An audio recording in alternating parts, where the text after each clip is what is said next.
And I want to say this to the television audience. I have never obstructed justice because people have got to know whether or not their president's a crook.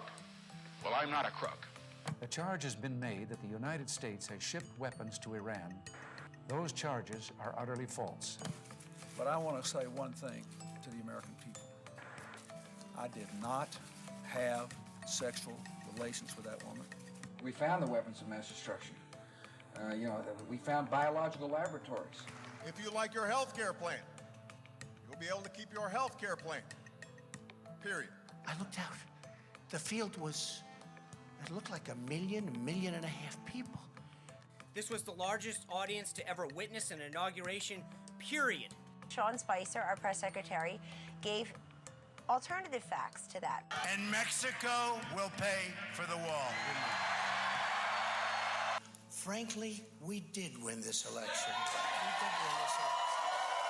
One thing I can promise you this, I will always tell you the truth.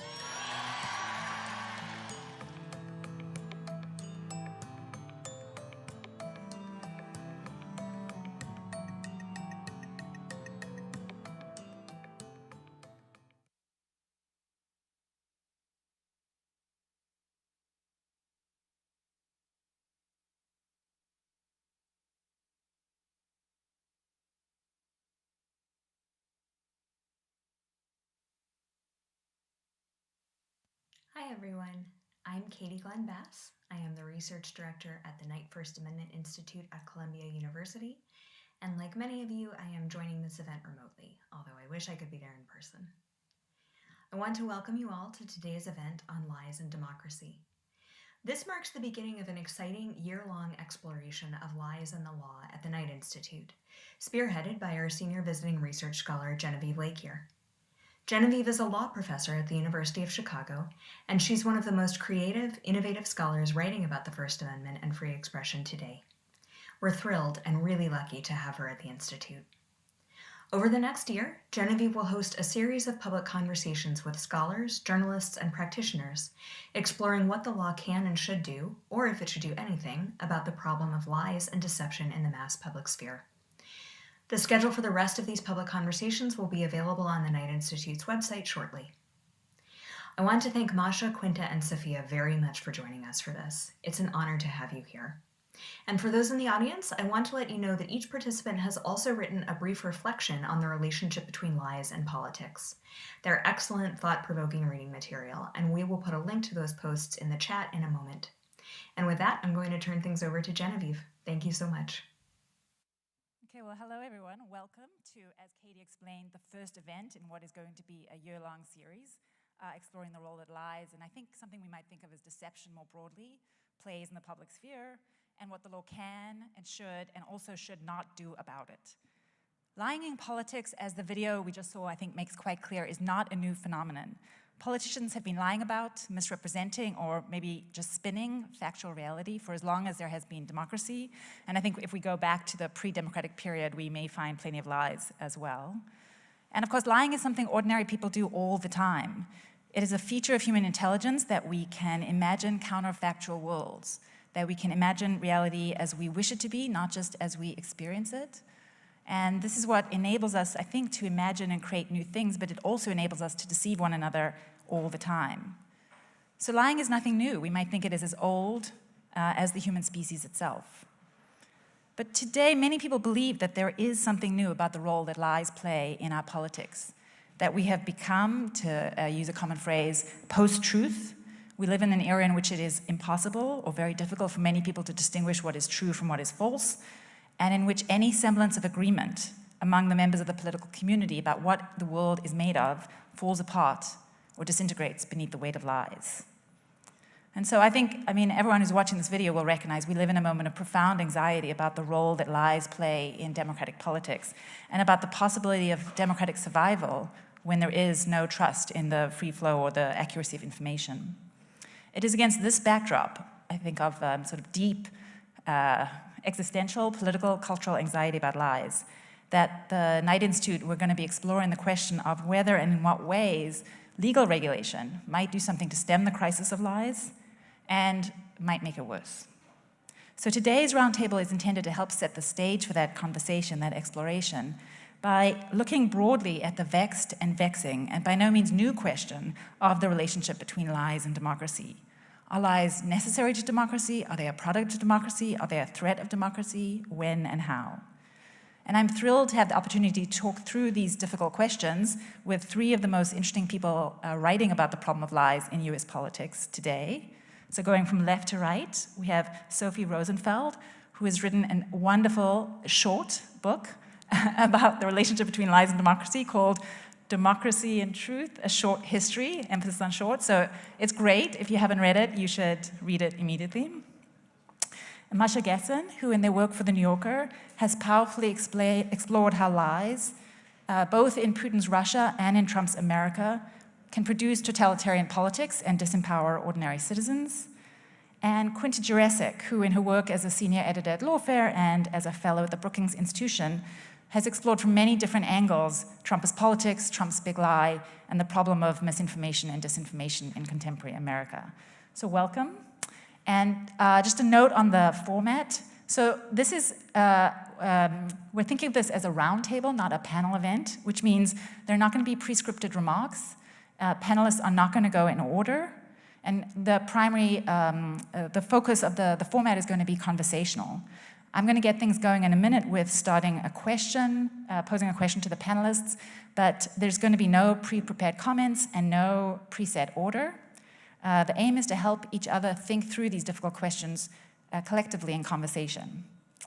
And audience members will have the opportunity at the end to ask questions. Either if you're in person, you can go to the mic in the middle of the chairs. And if you're here via Zoom, you can put your question in the chat. Okay, so let's get going.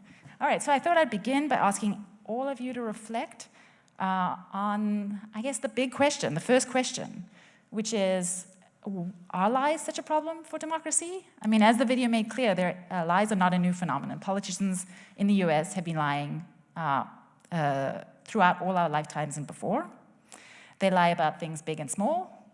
They lie about matters related to their office and to matters that are unrelated to their office, right? Think of Clinton's lie. If it's a lie, I did not have sex with that woman. And I think members of the democratic public know that politicians lie or expect them to lie. It's not incredibly surprising that politicians lie, and people are not terribly shocked when they find that they do. And we all know we live in a world of spin and persuasion. So how different is an artful spin from a deliberate lie? And what is the big deal about lies and democracy? I'm curious to hear your thoughts. Do you want to go left to right? All right, sure. Well, thank you, first of all, for this invitation to participate in this conversation. It's a rather timely matter, you could say. Yes, I think it's important to recognize that we don't, as you've just done, that we don't live in a world in which truth is the currency at all times of political life, either from the bottom or from the top. That said, what would make this moment distinctive is an important question, given this legacy of lying. I think there are several possibilities. One is the possibility that political figures who lie are believed, which means a certain kind of delusion on the part of the public. And the other is the possibility that people know these figures are lying and don't care and don't believe they need to be held accountable because the lies serve some larger purpose. And perhaps the more worrisome possibility is the latter. The term post-truth has been used to mean not simply that truth isn't in circulation, or even that truth has been fought over, since truth has always been fought over, but the idea that we've arrived at a place in which we don't have veracity or sincerity as a kind of baseline for what we expect, even if it's rarely realized among political leaders. And that would mean that neither the courts, nor public opinion, nor any other institution was really acting as a kind of safeguard. So Clinton is impeached over, whether he said this essentially might look to us now like a rather minor lie in the broad scheme of things. But the idea was that there are mechanisms in place and institutions that regulate what counts as truth. And the question, I think, of the last few years, not just in the US, but in many parts of the world, has been, is there going to be even the expectation in some kind of ideal form that truth is the way we'll regulate behavior, even if politicians often, or maybe even usually, fall short? Mm-hmm. So the suggestion here is the fact that people are not shocked by lies doesn't mean that they're not a problem. In fact, it intensifies the problem. It intensifies the problem because even if truth is not the functional norm, it should be the aspiration for political life. Mm-hmm. And I can't imagine and wouldn't want to live in a world in which truth wasn't fought over. But I would like to live in a world in which truth was at least a goal. Mm-hmm. And Masha, in your essay you said, I think it was something that the language is politics is not possible in the absence of truth. I was curious what you meant by that. Yeah, I mean, we wrote these blog posts in response to Hannah Arendt's, to a prompt from Hannah Arendt's Truth and Politics, which is a great essay because it's almost like a Rorschach test of essays. There are so many ideas in it, and some of them are contradictory. And the very small aspect that I chose to talk about is sort of the way that Arendt understands politics, which is not necessarily a set of policies, or certainly not the outcomes of elections, but the greater project of people figuring out how to live together in a city, a country, the world, right? And for that, we need to have a shared reality. And for that, we need to have at least, I mean, as I think, democracy is an aspiration, right? It's not an established set of mechanisms, and truth is, as you said, is an aspiration. But there has to be the idea that we can settle on some knowable truths and act together on the basis of them. And I think, the wonderful montage that we saw at the beginning, I think actually accurately shows a kind of evolution of political lying in the United States. From and I think that you can sort the lies that precede Trump and the Trumpian lies into two distinct categories. The lies that precede Trump are all politicians lying for intelligible reasons because they want you to believe something that's not true, right? Clinton wanted you to believe that he didn't have sexual relations with that woman. Reagan wanted you to believe that there were no arms sales to Iran. And Trump lies for no intelligible reason. And not because he wants you to believe that there were 1.5 million people at his inauguration, right? But because he's asserting his power over facts. And that's a completely different kind of lying. It's actually a totalitarian kind of lying, right? And going back to Arendt, it's the lie that establishes that nothing is true and everything is possible. And it's also the lie that takes political agency away from people because nothing is knowable, right? You can only know what you're supposed to be thinking if you listen to the leader. Because nothing that's given to you, through your perceptive senses is actually part of the political picture that the country is living in, right? It's only what's dictated from the top. Quinta? I think I'd agree with what both Masha and Sophia have said about the difference between lies previously and the lies that we're living through now. And the way that I've been thinking about that is that a typical political lie, or an old school political lie, I am not a crook, there were no arms sales to Iran, those kinds of lies are a problem because in a democratic system, the goal is that we govern ourselves. And people can't govern themselves if they don't know what their government is doing. If everyone believes Nixon is not a crook, then maybe it's just fine for Nixon to continue in office. But as we saw when the facts of Watergate, increasingly became public opinion really turned against Nixon, and people were no longer excited about having him as their leader. So that's one kind of lie. And the other kind of lie, which I think we're increasingly seeing or saw under Trump and are still seeing now, is a kind of lie that, as Masha was pointing to, sort of moves away from the concept of knowable truth altogether. And I'll point to the philosopher Harry Frankfurt here, who calls this bullshit. The idea being that a lie is something that is told in relation to the truth. You know, I look at the sky and it's blue and I say the sky is green. And I know that the sky is blue and I'm trying to deceive you. Bullshit is I don't even look at the sky and I just say, it's raining. You know, there were 1 million people at my inauguration. It doesn't even matter what the facts were. The point is that you're navigating completely without regard to the facts, that you can just set them aside. They're irrelevant altogether. And so that, I think, is the real innovation of Trump and of Trumpism.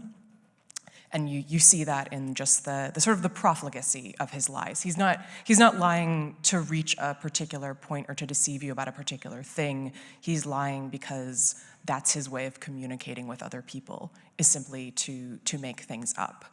And I think that one of the really interesting things about Trumpian lying is that you can read it in a couple different ways. One, I think, as Masha points out, is as an assertion of power, that Trump is so powerful that the truth doesn't matter, that his followers will listen to what he says rather than what they see. And who are you going to believe, me or your lying eyes, right?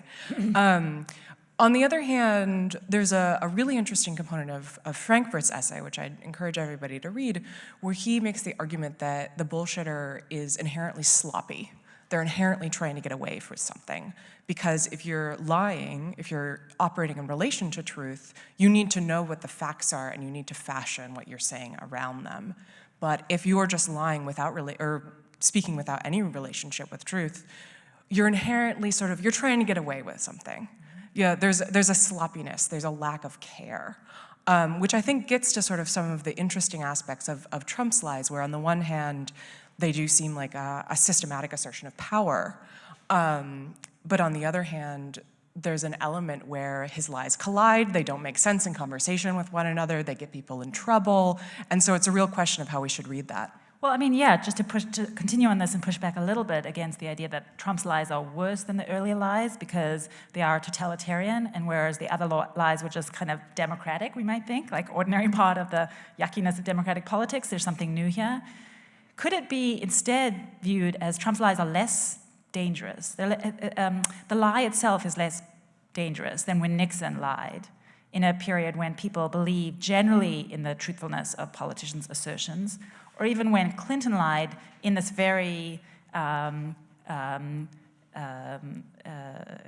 special context of lying under oath, where you think someone has vowed to tell the truth and the default is surely they are not lying, and he was so careful. I mean, I think the Clinton lie, when set against the Trump lie, it's a pretty significant contrast. Clinton was so careful about what is and what sex is, and Trump uses words and it's unclear what they mean. But one might think that the Clinton-esque lie, or maybe I'm thinking the Nixon lie, is actually more dangerous because people are going to believe it because it has more of the norms and forms of truth. It looks like something someone is carefully thinking through and has this kind of relationship to material world. Whereas Trump's lies, in some ways, I thought he's a liar and he's also a truth teller because it's so obvious that he's lying. It's so clear, it's so transparent that he's lying. He lies so much and in such inconsistent ways. And so maybe the lies are less dangerous, less terrible, and the problem is instead the willingness of people to not care about the lie. Anyway, just thoughts? Just to pick up on that, I think it matters little the effects of the lie in the abstract. It's really what they do to transform the political culture underneath them. So I might agree that some of Trump's lies are fundamentally inconsequential. Who the hell cares how many people came to his inauguration in the end? Well, he does. And if we looked at the pictures and we know it's fewer, then there's not even much deception going on, and it is a power play, as both of you have asserted. But there's the possibility that that kind of very ordinary pedestrian lying about things that have no real significance and that are easily disproven, in a sense, coarsens political discourse to such a degree that the lie becomes the standard. And then it's very hard to imagine how democratic politics can actually work. Because if we can't agree on certain fundamental things, the inauguration was either bigger or smaller than the last one, we can't have a meaningful conversation or debate after that fact. We need to agree on certain kind of low-level facts as a starting point for democracy to work. If there's no empirical reality, in other words, if whatever I say the size of the crowd was goes, then there's no common ground in some ways. And even that very basic, it's an unimportant fact, but the accumulation of that kind of lying, I think, has a deleterious effect that's, in a sense, stronger than the occasional, Clinton-esque or even W. Bush kind of lie, where there's a deliberate attempt to mislead in order to accomplish a particular goal. That we've seen, I can't think of a political regime that doesn't practice that kind of lying. And I'll just pick up on that. I agree completely. And I think that, the Trumpian lie is basically a systematic assault on the assumptions of democracy, right? Whereas in a strange way, the lies that we saw in this montage, all the other ones they affirm the assumptions of democracy, right? There's Reagan saying, yes, if I had done this, I would be rightfully held accountable. I have to avoid accountability. And in order to avoid accountability, to which you, the people I'm addressing, have the right, I'm going to lie, right? So he's upholding this contract, the democratic contract, while lying, right? Whereas Trump is destroying the contract by demonstratively saying, nothing matters. I'm going to say one thing today and another thing tomorrow. And in fact, the inconsistency, right, and the very easy disprovability of his lies, that contribute to that attack on the contract. There's a great line that Michael Walzer uses, which is, hypocrisy is the tribute that vice pays to virtue, which I think is really useful here. I mean, when you look at Nixon saying, I am not a crook, as Masha says, he's saying, if I were a crook, that would be bad, but I'm not a crook. Whereas Trump says, I can shoot somebody on Fifth Avenue, right, and nothing is going to happen to me. And I cheated on my, if you compare Trump to the Chequers speech that Nixon gave, which is the context for I'm not a crook, Trump says, yeah, I cheated on my taxes because I'm smart, right? He's not even pretending that it would be bad if he did it. He's being honest that he did it, and it doesn't matter. So what do we do about this, I guess what Masha would call a totalitarian lie? Because, in the essays you wrote, I think both you, Quinta, and Sophie, you both suggested that virtue, a kind of moral virtue, is one response to the problem of lies, that politicians should feel bad, they should have decency about lying, or we should cultivate habits of, I think, Sophie, you called it truthfulness, a general attitude towards truth. But Trump, I think we can all agree, is not too worried about truthfulness. Yeah, I wouldn't put that much stake in virtue, actually. Yeah. I mean, I wish I could, but I don't think that. It's talk about things that don't go that well together. Virtue and politics are really not often good bedfellows. The question of what to do is a complex one because certain kinds of approaches might exacerbate the problem rather than improve it. And there are the solutions, in a sense, the small-scale solutions are probably not very effective. So the small-scale solutions along the lines of lots of fact-checking, teaching people new digital habits, new kinds of regulation around the edges of internet communications are probably not likely to really make a substantial dent in what's now become a kind of global phenomenon. On the other hand, it's hard to imagine what one could do without, back to our First Amendment questions, but there could be really dangerous effects for a lively culture of ideas and exchange of different opinions were too much to be done. One doesn't want to see a kind of over-regulation of the realm of ideas either. I fear that the problem can't be isolated as a kind of epistemic problem or as a moral problem, that as long as we exist in worlds in which, in a sense, we share so little with others, taking the US context where we were not going to schools with the same, we have no common institutions. We don't even have schooling as a kind of shared space in which people are learning the same things. it's very hard to imagine how a kind of low-level agreement in a world of such disparities, economic and cultural both, will produce anything like low-level consensus of the kind that most democratic theorists have always imagined were essential to democracy functioning, whether it's the New England town hall model or a healthy functioning marketplace, which suggests everybody gathering in the town square. None of those really seem to reflect today's world particularly well. And unless we find new ways largely to create a common culture, I wonder if it's even possible to begin to address these questions through these kind of small board kind of policy or legal approaches. Hope that doesn't sound too pessimistic, though. I'm going to make it worse. Oh, good. Good. I'll feel better then. I mean, first I want to pick up just on the idea of fact-checking, which is a little of a bit of a hobby horse of mine, which I think has greatly contributed to our current predicament. This idea that you can sort of isolate fact-checking into a separate genre rather than make it keep it an integral part of the conversation.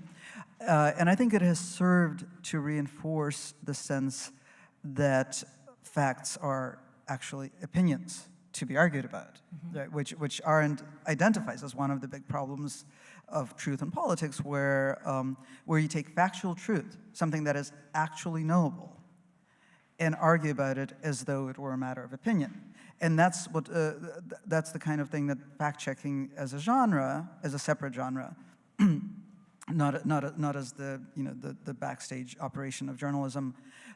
Fact-checking as a genre sort of normalizes that, right? We have this on the one hand, we have this on the other hand. We'll give this 5 points, we'll give this 3 points, right? Less true, more true. It's maddening to me. But I think that if we're taking the really big picture, maybe we should try thinking about our current situation as, if we're lucky, a post-totalitarian situation, right? Where there's been, where the fabric of shared reality has been largely destroyed. And in addition to that, we've had the pandemic, where people have experienced the isolation and uncertainty that are such important elements of the lived experience of totalitarianism, right? So we have like this weird perfect storm of that people who have lived in totalitarian countries have experienced. And if we look at the attempts to build or rebuild democracy in post-totalitarian situations, it's not terribly hopeful. Most of those attempts have failed, or had a short period of sort of a transitional state and then failed. But there are a few success stories, and they are marked by strong national narratives where the entire country can buy into a really compelling story. Like, for example, take the most successful, probably, post-totalitarian state of Estonia, right? Which basically tells the story that that we're good people who are used to living in a society based on trust. And then we're occupied, and then we're occupied again. And everything bad that has happened to us, including all the bad things that we did, were because of those other things that happened to us. And now we can reclaim our inherent goodness and come together on the basis of trust. And as stories go, it has some relationship to knowable facts, but it's also just a great story, right? And it helps that Estonia is a very small country, but also I think that its politicians have been committed to acting in accordance with the story, and acting as though they lived in a society based on trust, as though they lived in a society with a high level of solidarity, right? As though they lived in a society where there was inherent dignity sort of that accrued to everybody in that society. And I think there were sort of hints of that understanding in the early Biden administration, the early days when, in Biden's speeches, like in his inaugural speech, actually, he paid some attention to the importance of narrative. And I feel like I've just watched it fall apart and go back to this imagined idea of politics as normal, which I think is so terribly destructive. Yeah, there was this phrase in the early days of the Biden administration, America is back, which I thought was interesting. Like, America had gone away, but where had gone away? I thought it was here the whole time. But I think it was this idea that there was this real America, this democratic America, that had been hiding underneath the Trumpian era and was returning. But that always struck me as strange because I was just thinking about the Estonia example and also the sort of period of politics around 9/11 where threats to national security were really external and foreign. And I do think one of the really destabilizing things about the problem of lies is that we recognize that lying is a domestic phenomenon. The spreading of lies, the creating of lies, it's an internal threat. This recognition that maybe Americans are not that committed to democratic norms or to the truth as we thought. And then what do we do? Then it seems really hard to mobilize the kind of narrative that you were talking about for Estonia, Masha. Not to be even more pessimistic, to say the one success story just doesn't seem like it's going to be relevant here. Well, and in addition to that, I think, I mentioned that Estonia is a very small country, right? And I think that matters a lot, not in the sense that it's like easier to manage, right? But in the sense that I think knowability is actually possible, right? I think that, and this is another topic that I think is super important, and then we can't really talk about lies without talking about the disappearance of local media, right? That has facilitated this, complete divorce from fact-based reality, because it seems that everything that we discuss in the public sphere is abstract. Nothing, unless you are actually a member of the media living in New York City, or a member of the political class living in Washington, D.C., two very small groups. Nothing that's actually sort of part of the national conversation, such as it is knowable to you. Right? Which is very different from the way that we used to think about politics even a generation ago. But of course, that's why we see the emergence of fact-checkers. Right? Fact-checkers are supposed to stand in as kind of authoritative arbiters of the true and the false. We don't know anything. Anything could be possible. Information is streaming through our feeds all the time. And the fact-checker purports to stand outside of it, and it's the sort of horizon of truth. It's this aspiration towards a knowable truth. But you think that it has the entirely opposite effect. I think it has the absolute opposite effect, yeah. Because there are competing fact-checkers? No, because they, there are two things that happen when you read a fact-checking column, right? One is that it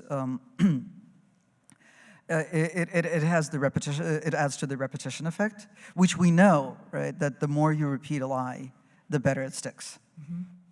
And the other effect is that it normalizes this sort of argument about facts, right? I think also just taking it out of sort of the mainstream or the big media story, isolating it as though it were a separate genre, also contributes to this idea that in the telling of the story, we're neutral, right? If Trump said it, it deserves to be reported. Or if now, the lies of the Biden administration also, they just deserve to be reported in a neutral manner. And then as an aside, right, and as a separate genre, we're going to engage in this little bit of fact-checking, which is kind of an argument about what's true and what's not. Well, I think the other thing is it simply destabilizes whether there is any real truth out there. So it's not, one of the genius things about Trump, I think, is really precisely that he picked up on what you're saying, sort of maybe intuitively, that he didn't have to persuade anybody that something was true or false. It could just leave confusion. So the fact-checking might simply make things look controversial. Right? So it doesn't have to be that I believe this and now I believe that. It could just be, oh, there's controversy about X, or it's up in the air. Was the election stolen or not? I'm not really sure. I don't know, but I know it's a controversy.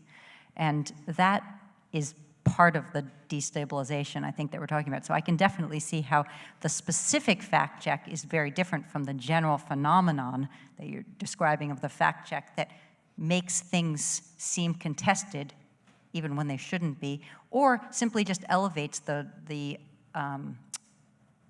a story's renown when it's best left buried, because it never had any validity in the first place. But I just want to say one other thing in response to your earlier comment, and let other people weigh in here, which is that I think we can't really talk about the destabilization of truth without thinking about the fact that we've largely taken for granted the idea that, especially in the US, that democracy is sort of now permanent. And what the real threat I think people are responding to us to is the awareness that in Estonia it's clear that regimes are unstable things and can change. In the US, we've sort of lived for a long time with the myth that lies come and go, but democracy is sort of permanent. The Constitution will always be our Constitution. And the interest in democratic decline, I'm a historian, a lot of historians are suddenly turning their attention to how do democracies die as a historical phenomenon. It wasn't really on the agenda. Most historians were focused on how democracies come into existence, not what does them in. And I think simply our awareness that they are precarious things has to be coupled with the idea that truth is also precarious. I just wanted to add that to your earlier point. Yeah, if I can speak a little bit to the idea of thinking of the US in sort of in historical and global context as a society that's coming out from under a period of less than democratic rule. I think there's a lot to that idea. And I think you see an openness to it in the discussions that they've fallen off a little bit, but toward the end of the Trump administration, immediately after the election, you started seeing a lot of discussions around the possibility of a Truth and Reconciliation Commission. So along the lines of what South Africa convened after the end of the apartheid regime. And those commissions historically have typically been used in post-conflict societies that are really grappling with how do we understand the atrocities, not only that were inflicted on us, but that we inflicted on one another. And how do you live in Rwanda next to your neighbor who you know killed your mother, but he's still your neighbor, and we're not at war anymore and we don't want to be, so what do we do? Obviously the US situation is different, but I think that there's a lot of really interesting work extending that idea of a truth commission to a society that hasn't gone through a violent upheaval, but has still gone through a period of disorganization and suffering. Canada, for example, convened a truth commission on the treatment of First Nations children who were sent to residential schools and treated very poorly. And I think that idea of a truth commission for the United States was initially very attractive, and I reported a piece on it immediately around the election. And what I found was actually that some of the experts on truth commissions I spoke to were pessimistic about the possibility of a successful truth commission in the United States because we don't have enough truth to get started. That the ground condition of a truth commission is that everybody wants one, and we can all agree, okay, there was a lot of violence, but we can agree that it was bad. And in the United States, if you end up in a situation where you can't even agree, was this election legitimate or not, the ground conditions for creating a commission, not just creating a commission because anybody can put together a commission, but a commission that will actually be believed and trusted by the range of different citizens and stakeholders who would need to believe it for it to be useful, are just not there. And I do think, if I can say one more thing, there's an interesting through line to the sort of pivot that I think we're seeing in news gathering and in thinking about political communities to sort of a localism. Masha mentioned the sort of the loss of local journalism. One of the, I think, encouraging possibilities for truth commissions is that there have been a few, some official through municipal governments, some not, in the United States on the local level. So Maryland, for example, currently has a truth commission that is investigating lynchings in the state during the redemption period in the early 1900s. That was passed by both Republicans and Democrats in the Maryland state houses. It was signed into law by a Republican governor. And it seems to be doing productive work. They haven't put out their report yet, but it seems to be moving along. And so I have wondered whether, the more if we think of truth commissions as a possibility for not only reestablishing a shared concept of truth, but also establishing an understanding of the United States as a society that is post-conflict and needs to be rebuilt, that commissions on a local level that speak to issues that have directly affected people in the community are more promising. So, you could imagine a commission on the border about what has happened to communities of people there and people who are seeking asylum. But when you abstract it to the national level, it becomes much more removed from everyday experience, and it also becomes something that, can be pushed and pulled between different political parties and used for different political tools. Well, yeah, I mean, I was thinking when you were speaking about the Maryland Commission, in an era where there's so much geographic sorting, you could imagine that it's actually not impossible to have consensus on truth in states, not just localities, but in states, but the states themselves might have very different consensus on truth. So a truth commission in Texas might come up with a very different telling of the American story than a truth commission in Maryland. And so one might imagine, say, 50 truth commissions would produce just a very fractured, very not consensus around what truth is or is not. And so I don't know, does that help, or does that in fact only intensify what I guess Masha was talking about, which is this absence of any shared agreement about what truth is? And it also makes me think about, I think it was Arendt who spoke again about the despotism of truth, that I think there is, in many conversations about the problems of lies today, a desire to just come to some agreement about truth and just impose it upon a world in which there is pervasive lying. But, that always makes me think of 1984. Remember the Ministry of Truth, where everyone was told that 2 + 2 = 4. The imposition of a dogmatic truth may be as dangerous to democracy as the lie. So I don't know. Yeah. No, I think all those are good points. And I mean, you make I think sort of localism and devolution is often looked to now as sort of the way that we're going to get out of this. But your point, if you devolve things to a local level, anyone who's watched a local town council meeting can tell you often it can get pretty ugly. I do think Maryland is an interesting example. Maine is another example. There's the Maine Wabanaki Commission about mistreatment of Indigenous Wabanaki children. And that was made possible by Republican Governor Paul LePage, not an avatar of liberalism by any means. So if Maine and Maryland are sort of interesting examples where they're purple states who are looking into these things, but on the other hand, they are looking into very local issues, right? It is not a question of, what did Maryland do to make Trump possible? It's a very specific historical question. And so at the same time as I do think there's some hope and promise there, it's also, as you say, important to acknowledge that it can only get us so far.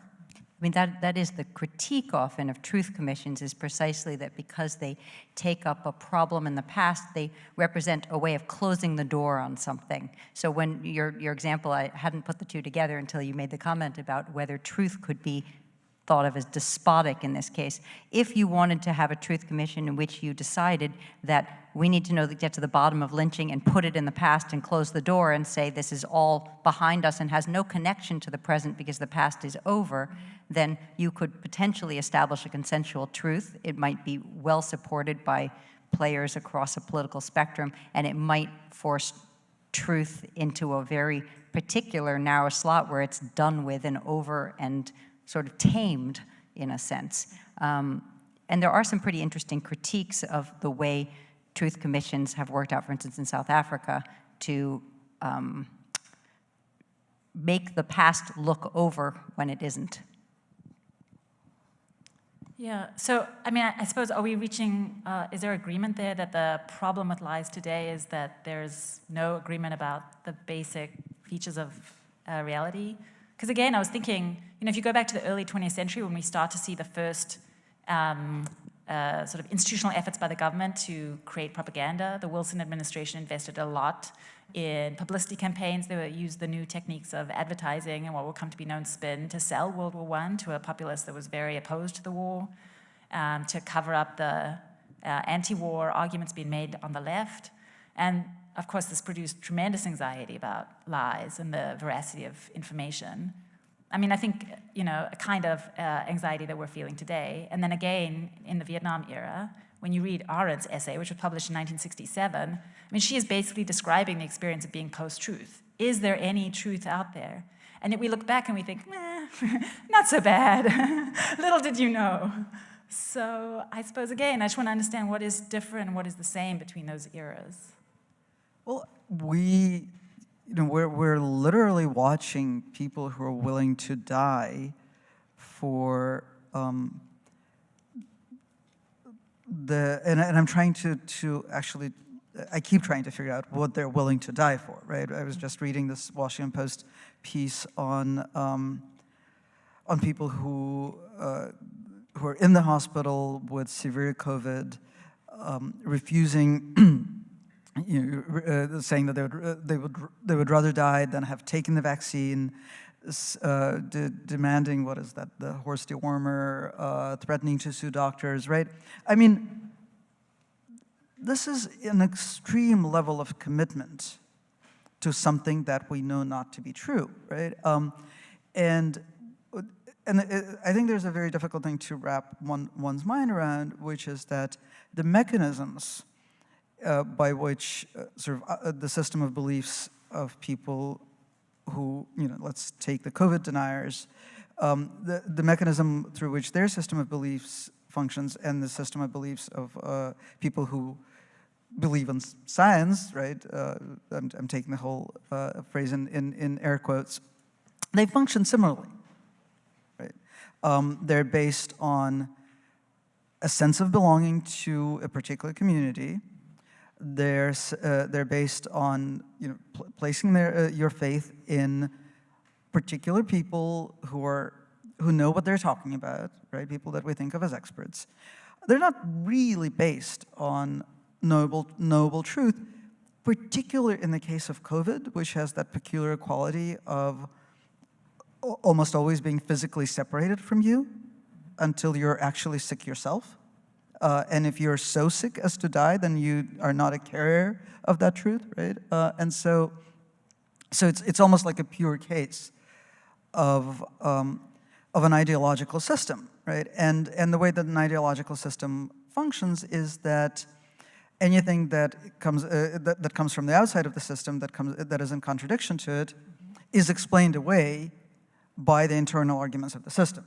So the reason you're saying that COVID is deadly is because you're part of the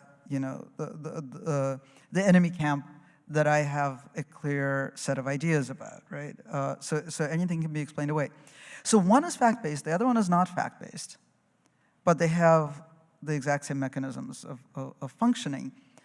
And that, to me, is just, it's a desperate situation. It's a situation that tells us that we don't currently have a possibility of politics, because there is no way for two groups of people who are enclosed in self-sufficient ideological bubbles to talk to each other. So what do we have then? I mean, if not politics, right? I mean, we are engaged in a negotiation between, I mean, the condition of the country is such that we are going to have to deal with members of the political community who have profoundly different understandings of the world.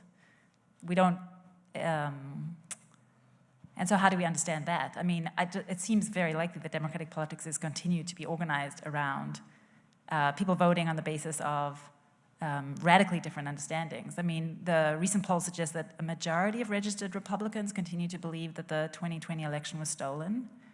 One would imagine that these are registered Republicans, so these are more likely to vote. These are the people who participate in the political system. And so when we think about our politics, not in the Arendtian sense, but just in the ordinary sense, it's going to be organized around people who are bringing to the ballot box just completely different understandings of the world. And in some, but it looks like democracy. Do we, I guess, how do we understand that? Well, I mean, I would say that this is certainly not the first time people have been hand-wringing. There's been a lot of hand-wringing about truth and its status. I mean, that's a perennial feature of almost any kind of politics that I can think of. I think it's a mistake to think that this is sort of completely unprecedented. That we've never seen dysfunction, we've never seen lies, we've never seen ideological camps that turn into epistemic ones. All of that is a feature not just of American history, but of much of history. That said, I also think it's a mistake to sort of assume that everything's the same in all times and places, that just because there's lying in different moments, that lying works the same way. I think what we don't know is whether we can simply limp along in this fashion and call it politics, as you say, but just live with a certain amount of dysfunction. You know, Congress barely functions at the moment. We know that. Maybe we can live with that. Maybe that's the best we can do for now. We limp through different election cycles with constant claims of elections being stolen. I've noticed that that trope is now being picked up by right-wing parties around the world, who are sometimes now announcing that elections or the fix is in before the election's even taken place. So that becomes a kind of normalized claim that you don't even have to wait for the election to say it was stolen. So one possibility is a kind of dysfunction, but we call this democracy, and it keeps happening. And I suppose the other possibility is if the ideological camps become too fixed against one another, and elections seem no longer to resolve things, even to people's dissatisfaction, then you have violence. Then you have something like a civil war, which is when civil wars happen when there are camps that are so opposed that there's no space for any kind of compromise or even the acceptance of an opposing win. And I don't think, you know, I don't think we're about to have a civil war, but I don't think we can sort of assume that it's an impossibility either. It's too soon to know. But I would have to agree with Masha that what we call politics may become something rather, a rather debased form of it that's closer to a kind of you know, battle over strength. I mean, it reminds me of the German philosopher Carl Schmitt's definition of politics, which is the fight between friend and enemy. That is what the nature of the political sphere is that you are fighting against someone that you want to destroy and who wants to destroy you. And Schmitt, of course, was not a Democrat by any means and later joined the Nazi Party and became a prominent jurist. And I think that is representative of the problem here, is that in order to have a democratic polity, you need to have people who you can meet with in the public square, whatever that looks like, and debate and discuss ideas and be confident that if you lose, they won't destroy you. And there's a chance that we're losing that. I mean, it does, the reference to civil wars reminds me of, obviously, the Reconstruction period, which I think has a lot of similarities to today, insofar as it was also a battle between two political parties over what it means to be an American and who gets to be an American and under what circumstances, where you have the radical Republican Party who is arguing for the first time in American history, a genuine, if limited, multiracial vision of democracy. With Black Americans as equal citizens, and then the other wing of the Republican Party and the Democratic Party arguing really for a white man's America. You can take that comparison too far, and I don't want to say it's exactly the same and fall into the trap that Sophia set out, but I do think that there is a similarity to today insofar as what we see in elections is a battle over who is an American, what is a real American, whose voices are we listening to, and that, for all of the reasons that we've all discussed, I think is an extremely dangerous place to be in how we conceptualize what politics is. Right, but again, just to go back to the earlier question, that suggests that the problem is not really lies. In fact, if we conceptualize this as a battle over who gets to be a real American, then maybe we might think that everyone who's participating in that battle knows the truth, right? That the participants, the followers of Trump, they understand what's going on. Maybe, you know, you need to go through this duplicitous dog and pony show in order to achieve your ends, because you can't say, we want white people to be treated better than people of color, or whatever it may be. We want to get the foreigners out of the country. But those are the stakes of the struggle, and those opposed to Trump understand that as well.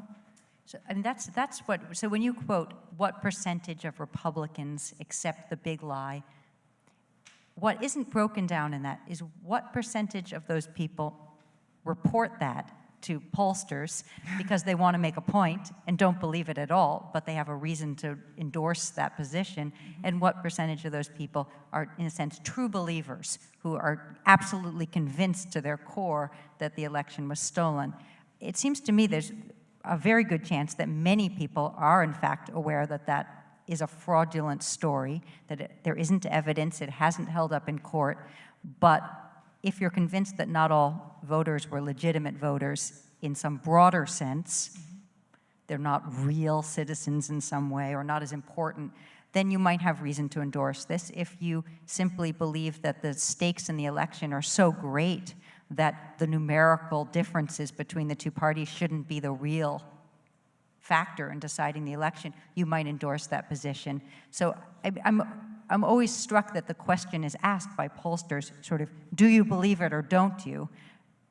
In such a way that doesn't really tell us whether people are believing in democracy and convinced it was misapplied, or in some sense are not down with the democratic project, which is giving every person, every citizen, an equal voice. I think that might be a false dichotomy, and the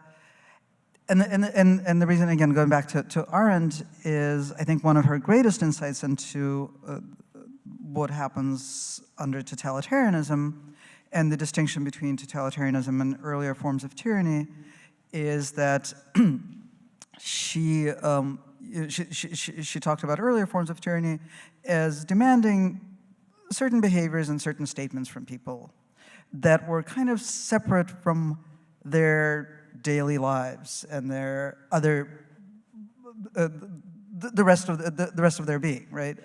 You had to perform certain things, and that kept you safe in a tyranny. Totalitarianism demands the total annihilation of the human being, the melding of people into one man of gigantic proportions. And the reason that's important to think about now is that she talks about that totalitarianism, unlike tyranny, doesn't demand the performance of certain opinions, but robs people of the very ability to form opinions. And so that's why, for example, you can't poll Russians, right? Russians will tell you, now that Russia has reconstituted itself as a totalitarian society, they will tell you the last thing they heard on television, without fail, right? And it's not because, for most people, they deeply believe something else, but they're sort of receptive to the signal and so sort of conditioned to surviving in a totalitarian society. But that factual truth has disappeared as a category. So all that exists is the last thing you heard on television. And so, you know, I think that asking whether the Republican voter who says that they believe the big lie deeply in their core believes something else may be a little misleading because it assumes firmly held beliefs. No, point well taken, that these are obviously messier categories than I'm laying out.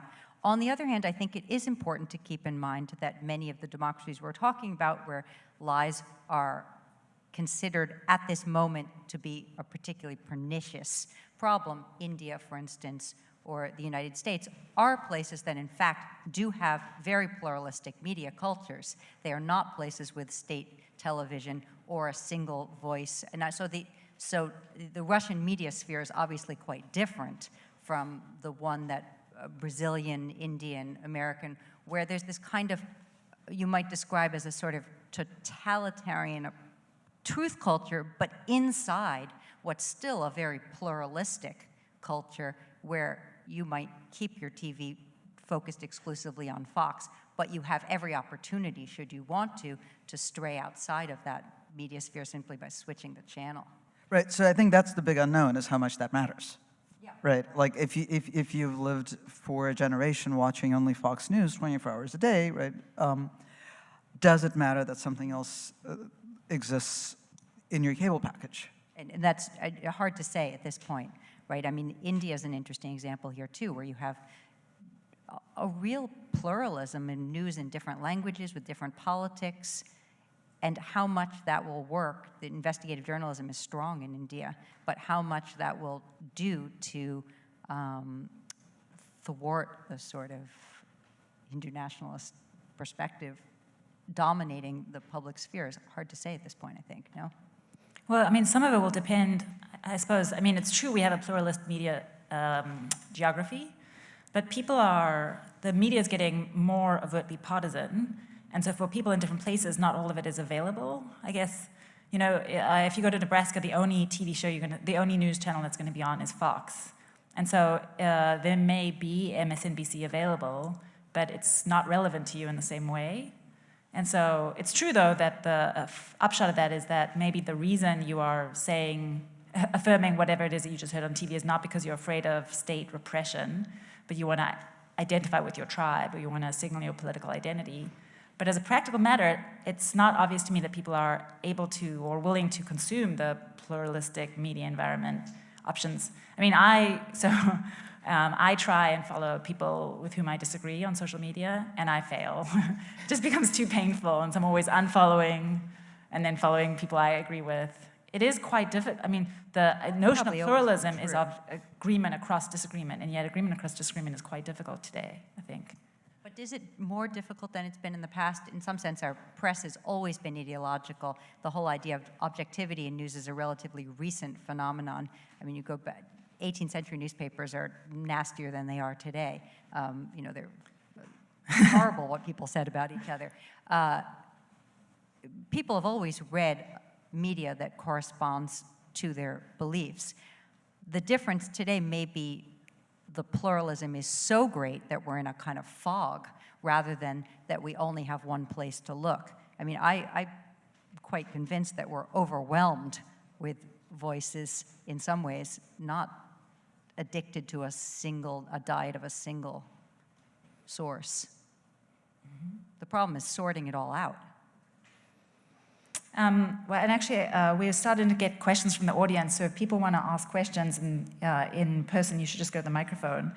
But one of the questions we've got is, if the solution to confronting fake news does not lie in fact-checking, what's the alternative solution except building a robust journalism environment? I mean, how much of the solution to this... Except building the robust journalism environment? That is the solution. Is that the solution? Especially local journalism, yeah. I mean, I think it's our best chance. I have no idea how we would do it because we have to revisit the entire media model. I think that we have to question whether it was such a great idea to entrust our entire public sphere to several profit-making corporations, and whether there is another way to constitute it. So these are big things. But if we could reconstitute a robust journalism sphere, would be in much better shape. Mm-hmm. An objective journalism sphere. Just think about Sophie's comments. Is that a... Yes. Is this on? Yeah. So I just wanted to thank the panel for doing this presentation. I think it's a very interesting area. And there was a comment that Masha made at one point in the talk talking about this notion of a common narrative that can potentially be a solution for people. You know, she was talking about Estonia and where could we go from there?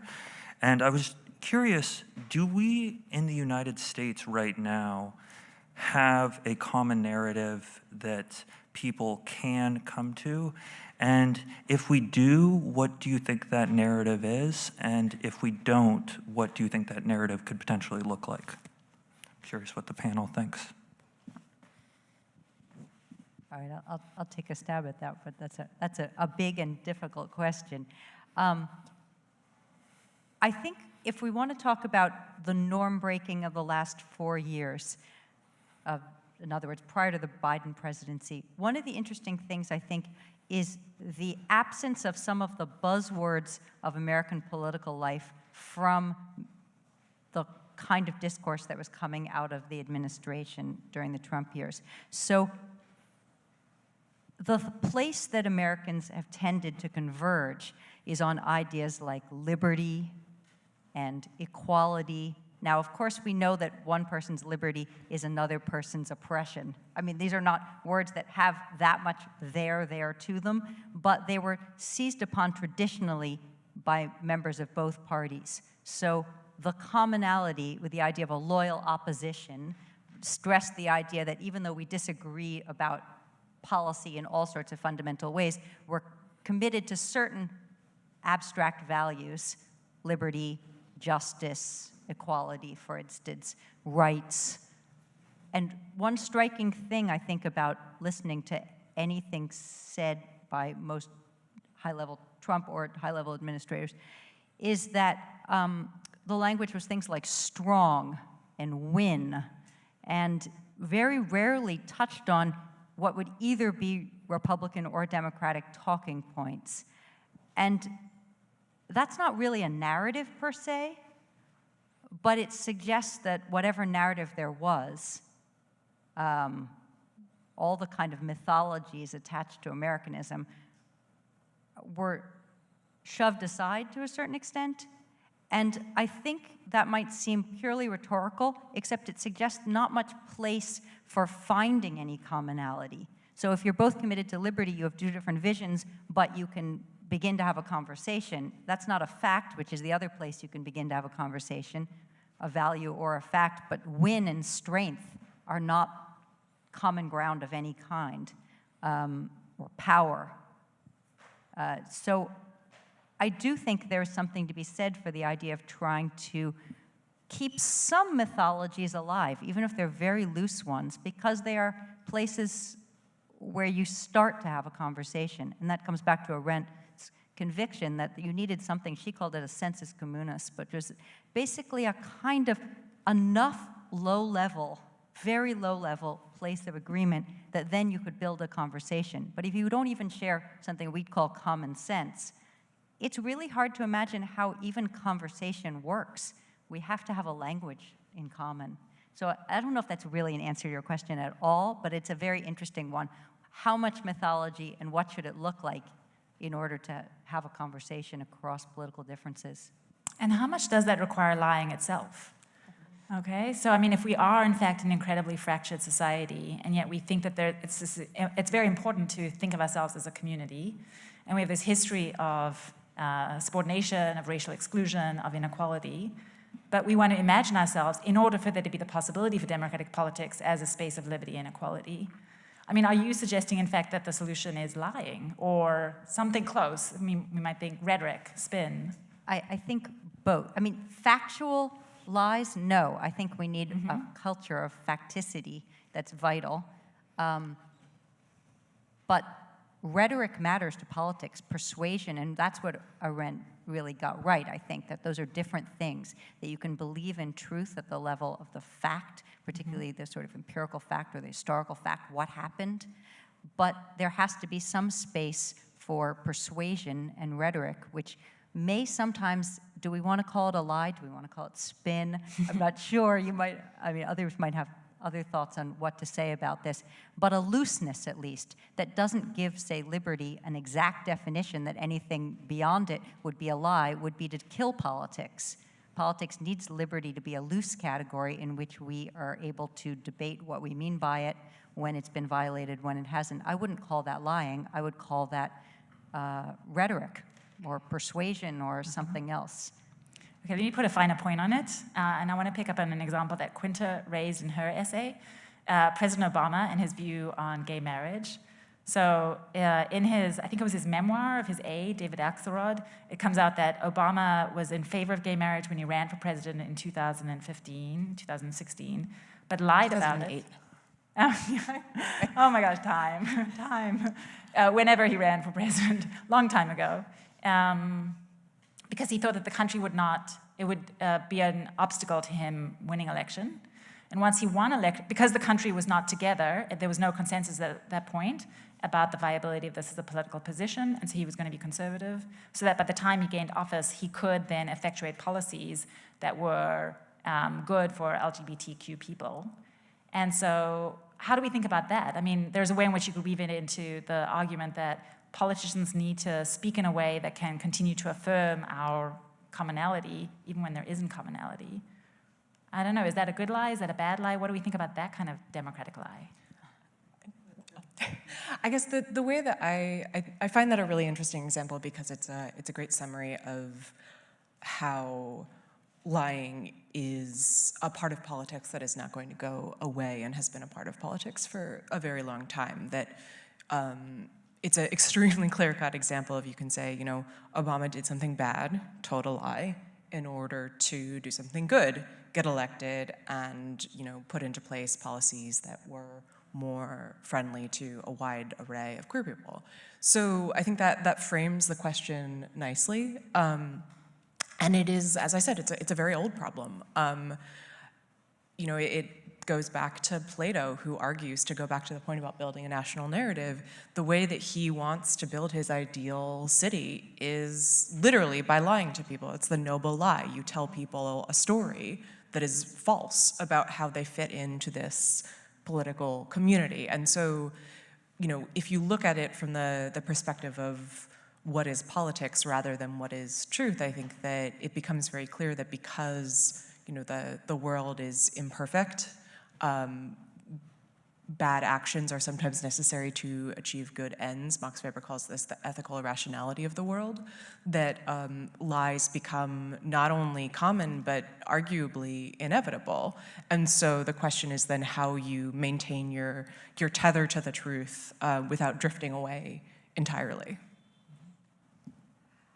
I don't know. I mean, I don't actually know if I even buy that example as an example of lying, because, you know, Obama never supported any legislation that or executive order that legalized gay marriage. Right? Same-sex marriage was brought into federal same-sex marriage was brought into existence by the Supreme Court in two decisions that occurred under the Obama administration. But you know, technically, maybe he was lying about what he believed in his heart of hearts, but he was telling the truth about his actual behavior as the executive, right? So, and I think the noble lie in Plato's City is also, it's, I mean, I think that's a story of willing something into being, right? Which I think, you know, is closer to rhetoric than to lying. Again, we're not talking about misrepresenting the facts. I have another question. I have another question from the audience. I'm curious to hear your thoughts on. What are the downsides of criminalizing intentional, knowing political lies? Provable as such beyond a reasonable doubt. So this is the kind of factual lie that Sophia was talking about. We're not in the land of opinion, we're in the land of fact. If you can show that a politician makes intentionally a lie, why not criminalize it? Criminalize it? Yeah, why not criminalize it? I mean, if we've been talking about how dangerous lies are, and how dangerous a community, a society in which there is no aspiration towards truth is, and then we think fact checkers are just not going to do it, and it's very hard to imagine the resurgence of local journalism, particularly in a society which is so fractured, and you know, there may not be political will behind it. I mean, one response would be criminalization of lies. I mean, we do in certain circumstances, right? Lying under oath is a crime, is a different order than lying in a conversation like this. I mean, I think there's the other thing that Arendt said that's interesting is the opposite of the totalitarian example, which is the one she uses the example of the French Revolution and sort of too much emphasis on truth, where you criminalize any kind of deception of any kind, and it leads to its own kind of tyranny, which is a culture that insists upon truth-telling to a degree that the truth becomes tyrannical in a sense. And I think that's exactly why we have distinctions between the lying under oath and lying in ordinary life. I mean, I do believe there are some people in legal scholarship who are working on this question of whether there's the possibility of criminalizing lying by a president, for instance, and how that would look as a legal matter. Catherine Ross, I think, is written about this. But that's very specific. I mean, I think there would be great danger in over-criminalizing or in any way making the lie too caught up in the justice system, precisely because it would lead to a kind of make truth itself tyrannical in exactly those kind of revolutionary terms. I think the question is always who's going to enforce it, right? You know, if it comes down to the power dynamic, who is in charge? Who is deciding what fits the bill under this statute where we've criminalized lying? We have a great example in very recent history of what it looks like when you have an administration in charge that is interested less in carrying out both the letter and the spirit of the law than to using law as a blunt force instrument against people that it doesn't like. And this comes down to, you know, the issue of who you're going to prosecute. You know, if you can imagine, there are many lies told under this crime that we've passed into law. Who is it who's actually going to be hauled in front of a court? And in a perfect world, perhaps, we could trust that the Justice Department would behave fairly and equitably in who they chose to bring up before a judge. I personally don't have trust that that would be the case, and I actually think that you can see how that shakes out in the statute that criminalizes lying under oath. In the cases that the Trump administration pursued against members of law enforcement, former members of law enforcement whom it didn't like. So former FBI Deputy Director Andrew McCabe, for example, who it seems that the administration tried to indict for something that probably maybe was a lie, not 100% clear, a little bit on the edge. The grand jury, it seems, probably did not actually return the bill of indictment, so McCabe is not indicted. But I think that it's a good example of how there's always going to be enough wiggle room in the definition of what constitutes a lie and what constitutes a violation of a statute along those lines that I would argue it's best to be very, very careful lest you be handing over power to someone who's going to use it in a dangerous way. But I would also ask, you know, there are a lot of professions in which lying is penalized, right? I mean, you can get disbarred for lying, right? Yeah. In journalism, which doesn't have licensing or any kind of professional regulation, you'll still get fired for lying. We give our politicians a lot of license to lie, right? In fact, there are even a series of journalistic exemptions to reporting on politicians who are lying. As long as they're lying on the floor of Congress, you are free to report it, right? So maybe these are the narrow areas that we have to revisit, right? What do we think about, you know, if we think about politics as a professional realm, right? How is it regulated? And are there professional penalties for, you know, lying on the floor of Congress, for example? I mean, the norm has been, I think, if you say most professions are organized around norms. So in journalism, you aren't penalized by the law for lying, but your profession. Same for me. As an academic, there are norms that I'm expected to uphold. I could be fired for violating them, but I wouldn't be subject to the law broadly. I think for politicians, the norm has been that voters will throw them out of office. So the norm is you're discovered to be a liar or a cheat in some way, and you'll be penalized by voters when you are next up for election. The question becomes, and this is where we're talking about this sort of change in things, if the public does not see lying in the realm of politics as a problem, then all the norms for regulating that particular domain are gone.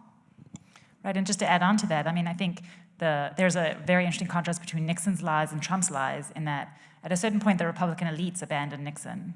And so also as a part, we might think of the party as the stand-in for the academic community or the newspaper that's going to fire the reporter.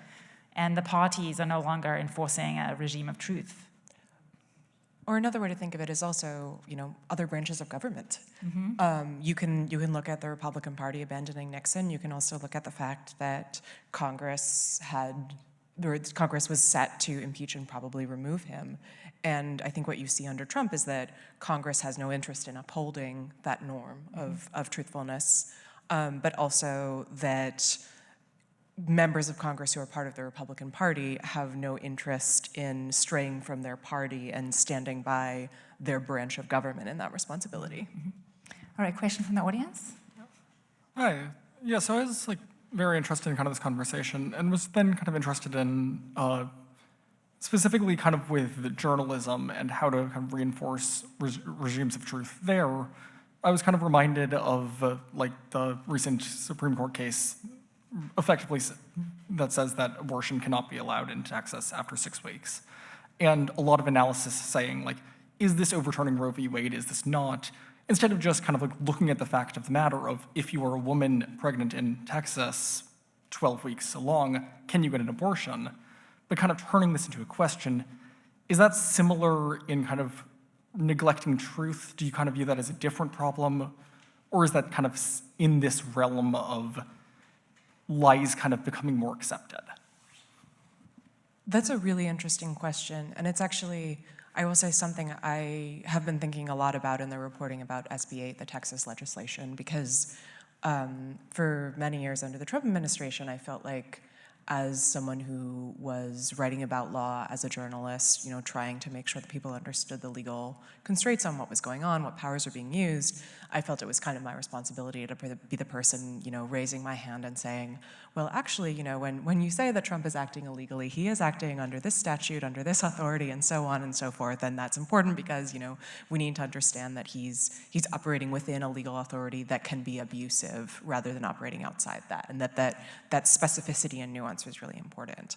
And yet, I agree with you that looking at some of the reporting around SB 8, there was a discourse where some people would say, you know, that the Supreme Court's failure to enjoin the law from going into effect while the litigation is continuing overturned Roe.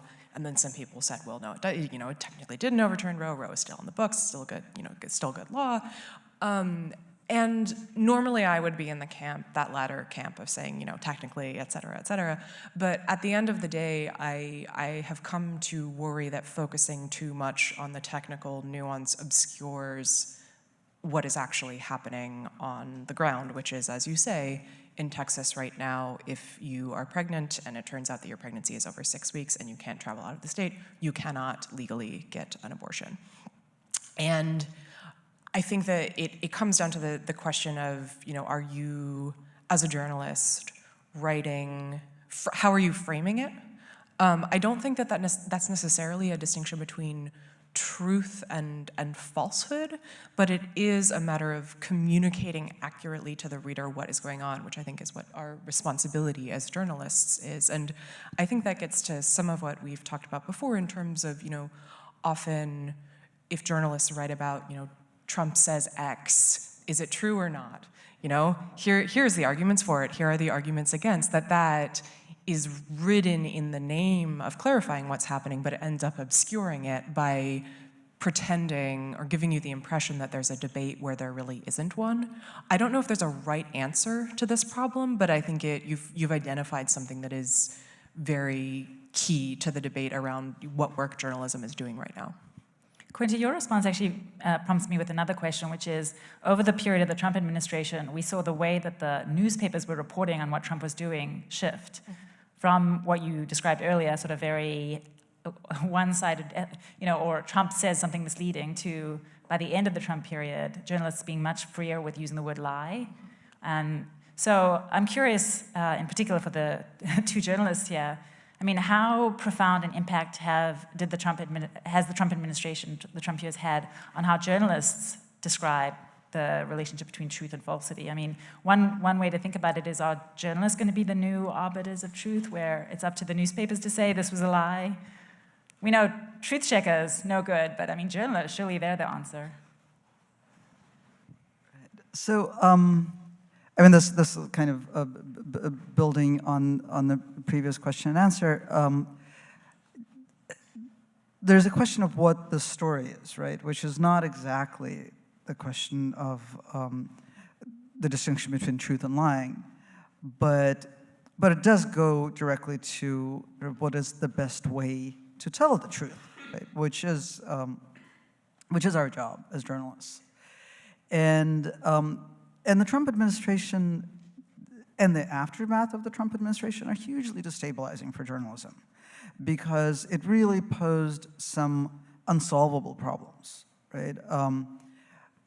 There's the unsolvable problem of reporting on what the president says, right? It is your job as a journalist to report what the president says, because it has real-life consequences for the country and the people living in the country, and yet reporting on what the president says almost invariably perpetuates lies, right? So, do you report that the president has suggested that people inject themselves with bleach? I mean, it is clearly insane, and reporting it perpetuates it. And yet, poison centers are overwhelmed with phone calls from people who have injected themselves with bleach. And so, in a sense, it's similar to the Texas question, right? That's the story, right? The story is the real life consequences for actual human beings. That's not always easy for journalists to catch in real time, and it requires us to constantly sort of rethink the way that we report on politics and on the consequences of political actions on people's lives. And ultimately, even though, yes, journalists might have become a little bit freer with using the word lie toward the end of the Trump presidency, the 4 years of Trump had a huge sort of normalizing effect of abnormal behavior. Every time the New York Times, and I say this with great sympathy for people at the New York Times who were doing this work, but every time they used words like policy or diplomacy or whatever they used to describe the actions of the Trump administration, which until that point could not have been qualified as representing policy or diplomacy, right? They diluted sort of the meaning of political language and normalized what we saw coming from the White House, and we still haven't grappled with the after effects of that, and what that means for reporting on a more functional administration. I think we have time for one more question, really quickly. Thank you so much. I know we talked a bit about social media in the beginning, and I wanted to ask about that and the role that social media companies should be playing in, regulating misleading statements, rampant falsehoods, and kind of like mentioning it is concerning to entrust for-profit corporations who benefit from that with that role. So if not social media companies, then how should the government get involved with, there's the labeling, and if you think that's effective, I'm curious what the panel's thoughts are. Big question, can you answer quickly?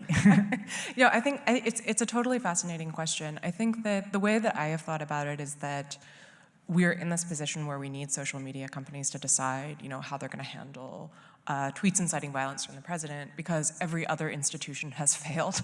And they're ultimately, Jack Dorsey and Mark Zuckerberg are the ones standing in front of the glass that says break in case of emergency.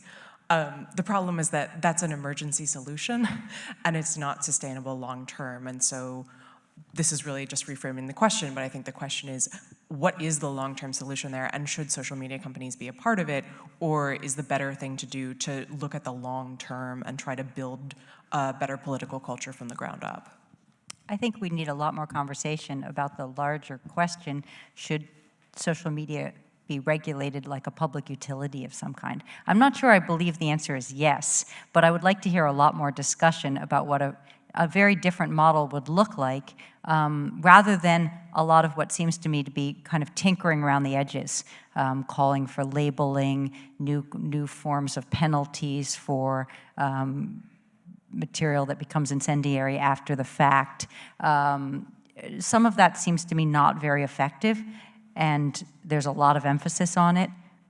30 days before an election, do all ads go away? Should labeling show where the money came from behind any kind of posts? I mean, there are lots of small-scale policies on the table. I don't think they'll probably make a huge difference, but I'm unprepared to say at this point what a really different system would look like. I do think it's worth discussing, though. I think too much of the conversation has focused on these sort of small measures.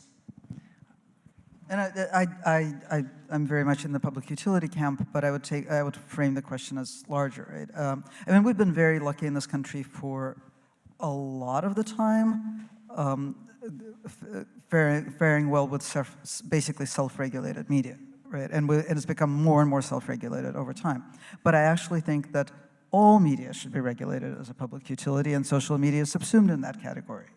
And that would go back to your local news point too, which is to say that that's one of the other problems, is how to bring local news back into this media sphere. Okay, so it's clear that there's still a lot left on the table. We have not solved the problem of the big lie in democracy, but we are out of time. I just wanted to let everyone know that there will be another roundtable on election-related lies on October 13th, and that's going to be virtual. And I wanted to thank the panelists for what's been a really fun but depressing conversation, let's be clear. Thank you so much. Thank you. Thank you.